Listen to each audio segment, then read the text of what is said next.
For nearly 10 years, we've been teased with the addition of a new class to D&D's roster. A class which delivers on some of the game's science fantasy roots, evoking some of its most iconic monsters, mind flayers, aboleths, the Gith, while also delivering on an underutilized fantasy trope, the mastery of one's own mind. And this time has never officially come. Unlike wizards who perfect their arcane techniques through study, or monks who train body and willpower to perform great feats of power, a psion, or mystic, or talent, as they're sometimes called, hones their mind past the limits of normal folk. Empathy is amplified into hearing the thoughts and emotions of others. The mind overrules the normal bodily processes to grant the strength or survival instincts we only ever find when facing down death. And the usual process of mind-moving muscle is shortcut, fast-tracked into mind-moving matter itself. This is the fantasy of psionics, that pure mastery of mind alone can break the limits on man's potential and allow us to access a whole new realm of mastery of the world, not using blades, magic, fists, or the latent power that sits in one's blood, but the perfected, trained, and unlocked mind alone. It's a brilliant concept that really plays well alongside the other forms of power fantasy in, well, fantasy. So today what I want to do is discuss some of the best nearly official and unofficial Psion classes available out there for people to play right now. Not picking an overall winner, but assessing each on their flavour, balance, the distinctness of their archetypes, their system cohesion, the ease of use, and whether it feels like psionics. We'll start with Wizards of the Coast's newest offering, the Unearthed Arcana Psion playtest, from very recently indeed. I do feel that this is honestly, it's a bit of a token effort, especially given how broad the concept of psionics can be. However, I do appreciate the rather distinct take on psionics presented here. Throughout the class, and especially in the metamorph subclass, there are an awful lot of allusions to the more horrific aspects of psionic fiction. Even ability names are more aberrant than usual. Warp space, scramble minds. This, I feel, does create quite a consistent theming of this Psion class as a dangerous and a wild power. But for me, this leads to a bit of a loss of points in psionic theming, because frankly, the whole UA Psion feels like an expansion to the Illithid tadpole powers, showcased in Baldur's Gate 3 more than anything else. Probably the best example of this is the Psywarper subclass's Warp Space ability, which transforms the Shatter spell into a 20-foot radius sphere which deals damage and pulls all creatures that fail saving throw towards its centre. It's just the black hole power from Baldur's Gate 3. Balance and system cohesion wise, this is the only class that we're going to be discussing today that was specifically and explicitly created for the 2024 rules. And in those aspects, it does hold up fairly well. It even sidesteps the normal issue with psionic classes of having psionic powers be uncounterable by magic, either through psionic powers completely eschewing all components so you don't know when someone's using them, or making psionics a completely different system to magic, both of which tend to completely ruin the potential of counterspell, for example. In this version of the Psion, they do use spells, but these spells are cast with just somatic components. So there is still some indication as to a creature is using their power. It is in this insistence to make psionics potentially counterable by magic where the class does feel its weakest conceptually, because to achieve this, psionics are essentially treated as a collection of spells, but spells that specifically don't require anything except somatic components. This hampers the chance for unique archetypes and the psionic feel of the class as a whole. as really these 2024-2025 psionics feel like weirder wizards who made a deal with warlock patrons to be able to cast using sign language and gain some invocation style abilities. But if we are talking about the feeling of psionics, what could be better than a power system that evokes Dune's spice-fueled mind mastery? The perfect place to put a scion, any of these scions, really, is a world on the brink. A harsh, scorched wasteland filled with desperate tribes, crystals, and strange people with strange powers who see the worlds in just different ways. The Scorched Basin by Homie and the Dude has all of this in spades, including the Current, a brand new player option that lets you see waves of aura across the world, observing everything in a new way, and gaining psionic-styled powers. Now, the Kickstarter hasn't finished yet, so I can't include a review of the Current in this particular video, but suffice it to say, it is a deep and flavourful power set that doesn't have a significant amount of mechanical crunch. But alongside this new system of mental magic, there's a whole campaign setting, multiple Mad Max style vehicles, recipes designed to be straight out of this fictional world. So if all or any of that sounds up your street, check out their Kickstarter using the link in the description or the pinned comment. That my referral link will let them know I sent you, and also will fully transparently help out the channel financially as well. And for an extra cool bit of news, I'm also a collaborator on this project. I've lent my singing voice to some of their Doflok drones, a species who have no sight and therefore communicate primarily through sound. Check out my contribution to the project in the video linked downstairs. And don't forget to use my referral code if you do want to get involved in any way with the Scorched Basin. Next, I want to discuss a fully dedicated psionic class. I'm talking a document that's over 100 pages. There's no simple reskinned spells here. And there's plenty of extra little systems created just for this specific class. And yet it doesn't feel that complicated to use. We're discussing MCDM's The Talent. This is a rather large class compared to some of the others we're discussing in this video, but the bones of it take up a relatively small part of the around 50 pages. Much of this document is honestly taken up by powers, which is kind of similar to if Wizards of the Coast just republished all the spell descriptions of the spells they used in the UA Psion that we talked about earlier at the end of that class list. So it's not a ton of bloat. And all of this, as an added bonus, is new. Also new is the strain system, which the Talent uses, which does work really well thematically with modern depictions of psionic powers generally, especially in superhero media, which seems to be an aesthetic and flavour inspiration for the whole thing, to be honest. In essence, strain is accumulated as you use powers, forming soft limits on how much you can use your powers by incorporating an exhaustion-like timer across your mind, body, and soul. This kind of lets you pick your poison to some extent as to which aspect of the Talent's psyche is affected most. It evokes the kind of bleeding from your nose, overwhelm of telepathic abilities and things of that description. And each point of strain makes you less and less able to continue in a fight. There are, however, a few balance concerns I have, especially with the lower order powers.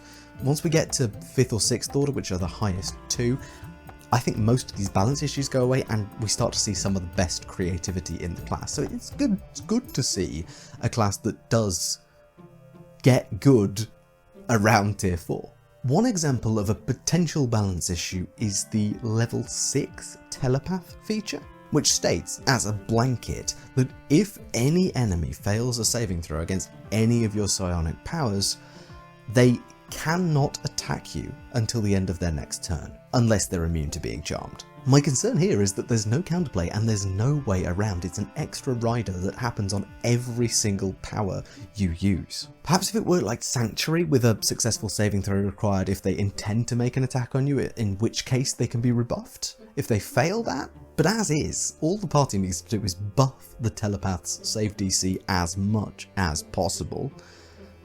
Pick a power that targets a weak save for whatever enemy you're going in to face, and then send them into the fray solo, unable to be touched if the enemies are failing their saves. In addition, across the whole class's power set, there are an awful lot of abilities which can reduce a creature's speed to 0 for a turn, which I believe should not be a common effect in D&D's design, as it has the potential to completely neuter both flying enemies that fly naturally and all melee combatants, which is the vast majority of encounters. Making this specific effect this abundant across the talent's power set makes it so that most of the time a talent's going to be able to do something like this to some such creature, which feels a bit too achievable to a player character.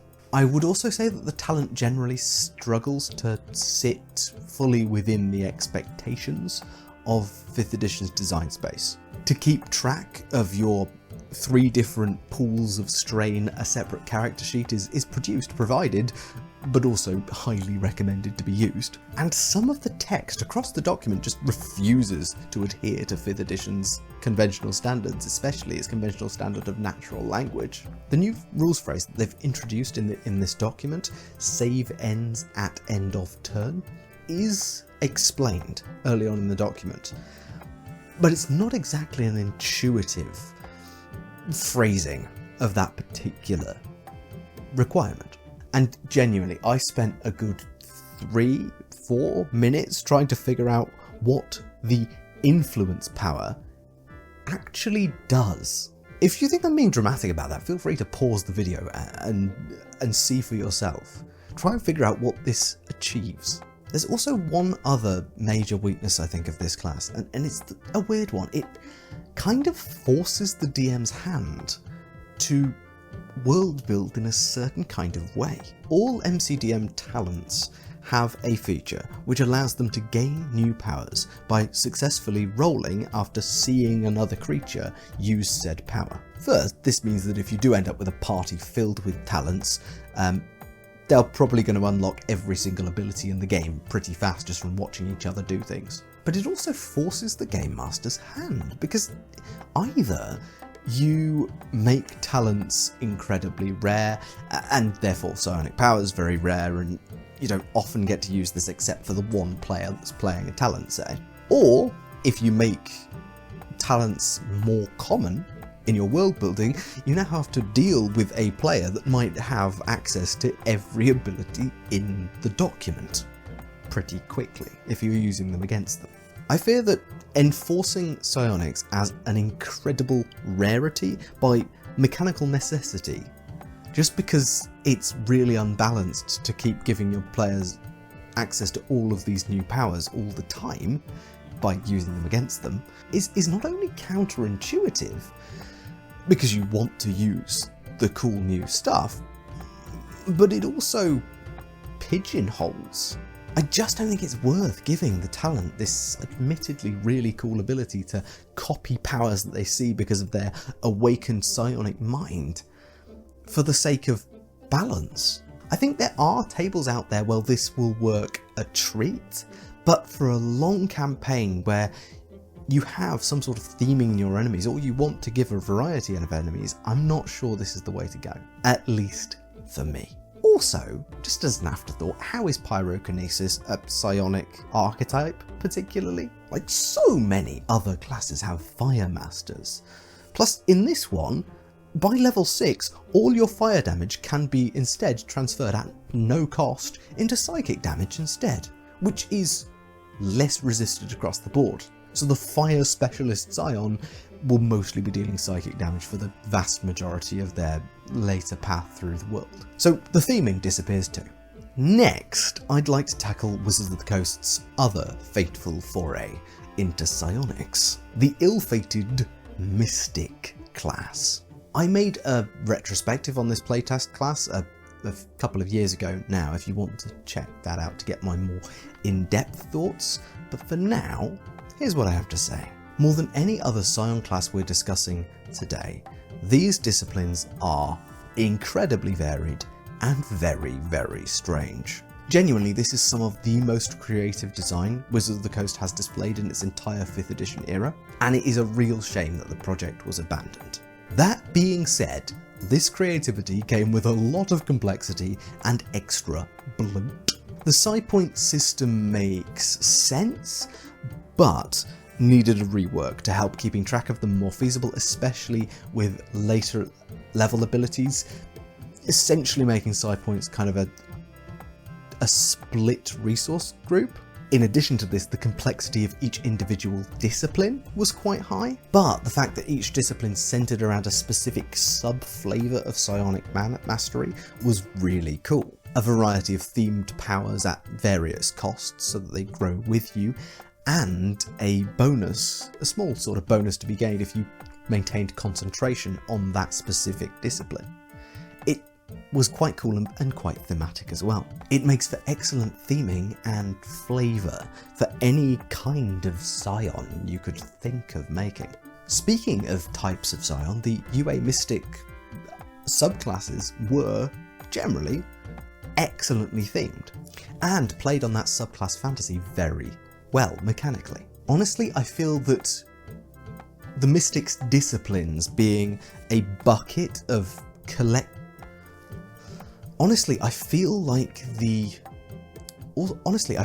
Mystic's psionic disciplines being a bucket of themed abilities is an innovation that could do a lot of good generally for psionic design across all of today's classes, but it really does lead to some balance issues and some bloat. A 2017 Unearthed Arcana Mystic can do essentially every part of the adventuring day without any people around them, which is fundamentally really quite bad for the game and bad for mechanical cohesion. This is probably the most fun to play of any of the psionic classes we're discussing today, but it is really hard to master, and it's even harder to run as a game master. Lastly, I'd like to directly compare two of the most popular and well-regarded Psion classes from solo 5e homebrew creators: Laser Llama and Kibbles Tasty. We'll start with Kibbles Tasty's Psion,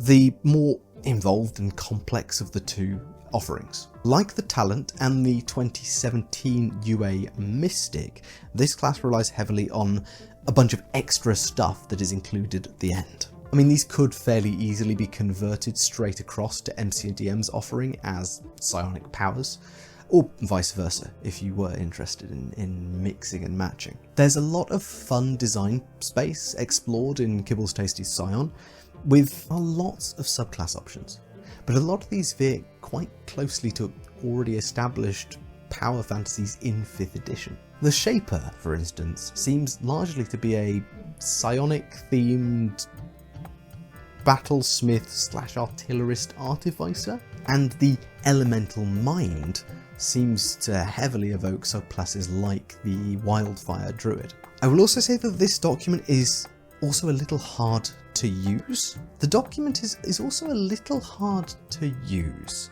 There's not terribly much signposting, and a lot of back and forth referencing of abilities across multiple pages. Characters have a psionic archetype, up to 3 psionic disciplines, as well as up to 8 psionic talents, if that helps paint a picture. Overall though, the flavour is quite strong, and feels incredibly psionic, not just with the theming of abilities, but also mechanically as well. Telepaths, for example, after a certain level are considered to have expertise in persuasion, as long as their targets of their persuasion aren't immune to being charmed. Then they have to roll normally. It's touches like these that make this class feel like it works around 5th edition's design, while building on it to make something that feels quite new.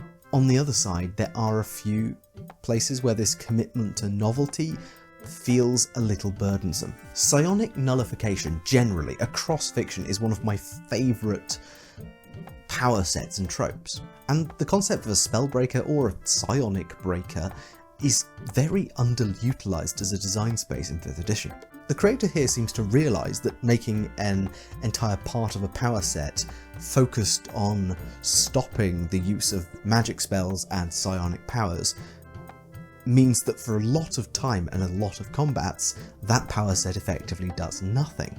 So as well as their disruptive touch, which interrupts and even blocks sometimes psionic and magical casting, the nullification discipline also gets a 30-foot blast of a cantrip equivalent that deals extra damage and has extra effects against aberrations, celestials, constructs, elementals, fae, fiends, undead, as well as spellcasters and scions. This cantrip style ability has riders which can then be added on for extra point costs, such as transforming the blast into an aura, a save effect, or turning off a specific supernatural effect on the target when hit. But all of this just creates extra complexity and added headaches for the game master. Is a human with the ritual caster feat a spellcaster? Are all gnomes and tieflings technically spellcasters due to their species ancestry? And what counts as a supernatural ability that can thus be nullified? There are no tags on abilities to tell us how they originate, as there were in 3rd edition, in 5th edition. So at the end of the day, it's another big judgment call. This whole class is stuffed with creative concepts like this one that attach on to 5th edition's design in interesting ways, building on it. They read thematically and flavourfully and reasonably well balanced. But in practice, their execution might leave something to be desired in an actual game context. Even that telepathic expertise on charmable creatures might well slow the game down to a halt if the GM has to check every single time a persuasion roll is made that the creature definitely isn't immune to being charmed.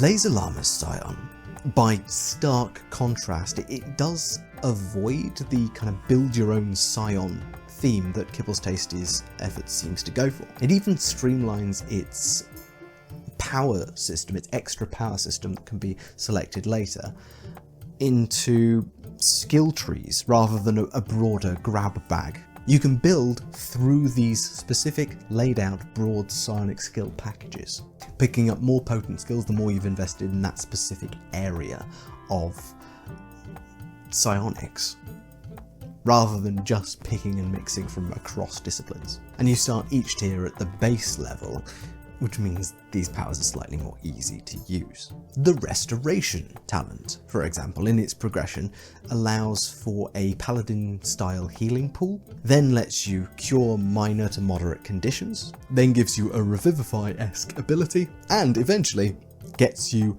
an 120-foot range on your healing and the ability to fix serious conditions in 4 simple sequential steps that cannot be skipped over. The class itself reflects this simplicity-focused design as well, featuring essentially just the 2014 Warlock spell progression, but with psi points, which are here essentially spell points. There is a thematic health to psi point transference, which does evoke that kind of giving yourself a nosebleed to push past, or MCDM's strain system, but a much simpler version again. And the chosen subclasses do deliver on some really classic psionic archetypes as well, along with a wild magic style scion, which feels honestly a bit out of place. My main gripe here really is that it feels a bit like a warlock alt class, but without some of the more game-changing, playstyle defining invocations and pacts to